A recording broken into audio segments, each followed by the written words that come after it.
Hey, I'm Davis Burson. And I'm David Blanchard. And we're going to be performing Experiment 3, the single displacement reaction in LateNiteLabs Experiment 3.5. So to start off, what we're going to go ahead and do is we're going to take out all our instruments that we're going to need, which is going to be a balance.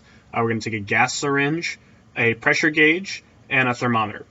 We're also going to take down a 150 milliliter Erlenmeyer flask and go ahead and place that on the balance. And the other thing is we're going to be working with gas in this experiment. So we're going to go ahead and double click on this and close to add an airtight stopper to prevent gas from escaping and observe the mass of both the Erlenmeyer flask and the stopper.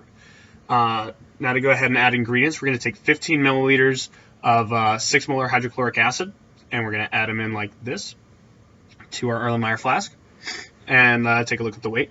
We're also going to add in a thermometer and a pressure gauge to our Erlenmeyer flask, and we're going to go ahead and observe the values in atmospheres and degrees Celsius of the flask as it stands right now. Now to go ahead and add our second reactant in here is going to be, we're going to add 15 grams of zinc. And we're going to notice a couple of things here. We're going to notice that the temperature of the flask is going to increase very quickly, as is the pressure. We should also notice some bubbles that form.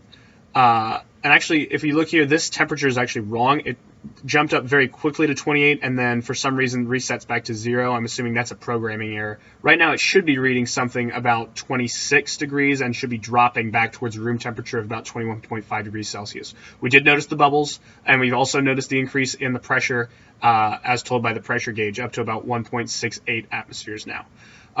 The other thing we can do is we can add this gas syringe in here, and what we're going to notice is there was gas formed during this reaction. So when we release this into the Erlenmeyer flask, the gas is going to press against the syringe and expand and push into that volume just like that. So that's a second way that we can know that gas has been formed. A third way is to take the gas syringe and remove it, and then also to remove the airtight stopper from the Erlenmeyer flask and watch what happens to the mass on the balance reading. So if we go ahead and double click on this here, where is it? Just like that. Okay, so double click on the Erlenmeyer flask and hit open and remove that airtight stopper. We're going to notice that the mass drops and as the gas escapes. This is a balanced equation of the experiment we just demonstrated below. As you can see, it's an aqueous solution of hydrochloric acid mixed with a solid of zinc. And it turns into zinc chloride in aqueous form and hydrogen gas. This is a single displacement reaction because two elements of the compound swap places, and in this case, zinc swaps with hydrogen.